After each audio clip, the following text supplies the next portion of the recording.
श्रीगुरुभ्यो नमः। ॐ नमो भगवते वासुदेवाय। ॐ श्रीकृष्णाय परब्रह्मणे नमः। अथ सप्तनवतितमं दशकम्। उत्तमभक्तिप्रार्थनावर्णनम्।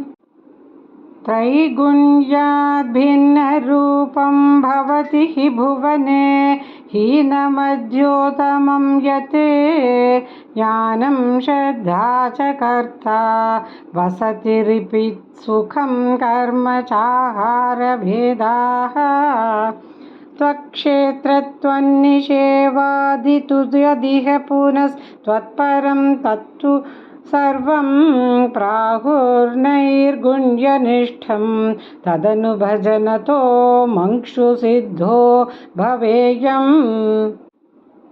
त्वय्येवं न्यस्तचित्तः सुखमयि विचरन् सर्वचेष्टास्त्वदर्थं त्वद्भक्तैः सेव्यमानानपि चरितचरा नाश्रयन् पुण्यदेशान् दस्यो विप्रे मृगादिष्वपि च सममतेर्मुच्यमानावमानस्पर्धासूयादिदोषः सततमखिलभूतेषु सम्पूजये त्वाम्।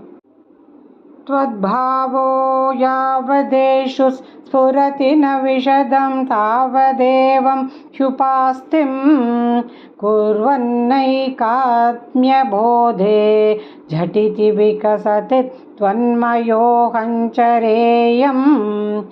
त्वद्धर्मस्यास्य तावत् किमपि न भगवन् पुस्तुतस्य प्रणाशः तस्मात् सर्वात्मनैव प्रदिश मम विभो भक्तिमार्गं मनोज्ञम्। तञ्चैनं भक्तियोगं दृढयितुमयि मे साध्यमारोग्यमायुः चिष्ट्या तत्रापि सेव्यं तव चरणमहो भेषजायेव दुग्धम्। मार्कण्डेयो हि पूर्वं गणकनिगदितत् द्वादशाब्दायुरुच्चैः सेवित्वा वत्सरं त्वां तव भटनिवरैर्वहैर्द्रावयामास मृत्युम्।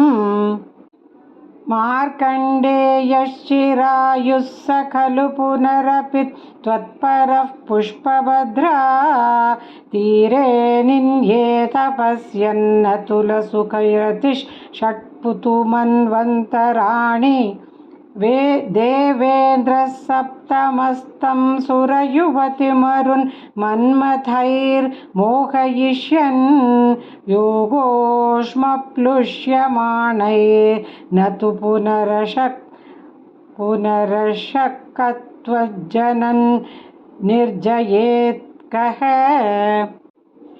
प्रीत्या नारायणाख्यस्त्वमथ नरसखः प्राप्तवानस्य पार्श्वं तुष्ट्या तोष्टूयमानः स तु विविधवरैर्लोभितो नानुमेने। द्रष्टुं मायां त्वदीयां किल पुनरवृणोत् भक्तितृप्तान्तरात्मा माया दुःखानभिज्ञस्तभिमृगयते नूनमाश्चर्यहेतोः। याते त्वय्याशु वाताकुलजलदगलतोयपूर्णादिघूर्णत् सप्तार्णो राशिमग्ने जगति स तु जले सम्भ्रमन् वर्षकोटिः। दीनः प्रैक्षिष्टदूरे वटदलशयनं कञ्चिदाश्चर्यबालं त्वामेवं श्यामलाङ्गं वदनसरसिजं यस्तपादाङ्गुलीकम्।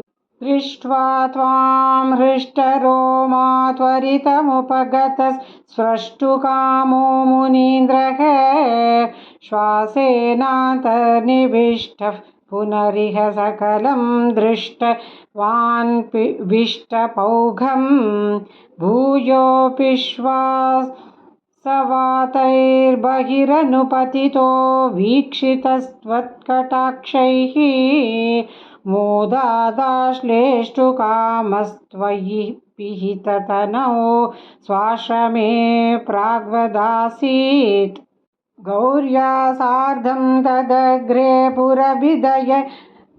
पुरभिदथ गतस्त्वत्प्रियप्रेक्षणार्थी सिद्धानेवास्य दत्त्वा स्वयमयमजरा मृत्युतादीन् गतोऽभूत् एवं त्वत्सेवयैव स्मररिपुरपि सपि प्रीयते येन तस्मात् मूर्तित्रयात्मकस्त्वं ननु सकलवियत् नियत्येति सुव्यक्तमासीत् त्र्यंशेऽस्मिन् सत्यलोके विधिहरिपुरभिन्मन्दिराण्यूर्ध्वमूर्ध्वं तेभ्योऽप्यूर्ध्वं तु माया विकृतिविरहितो भाति वैकुण्ठलोकः तत्र त्वं कारणमस्यपि पशुपकुले शुद्धसत्त्वैकरूपी सच्चिद्ब्रह्माद्वयात्मा पवनपुरपते पाहि मां सर्वरोगात् नारायणाखिलगुरो भगवन्नमस्ते नारायणाखिलगुरो भगवन्नमस्ते।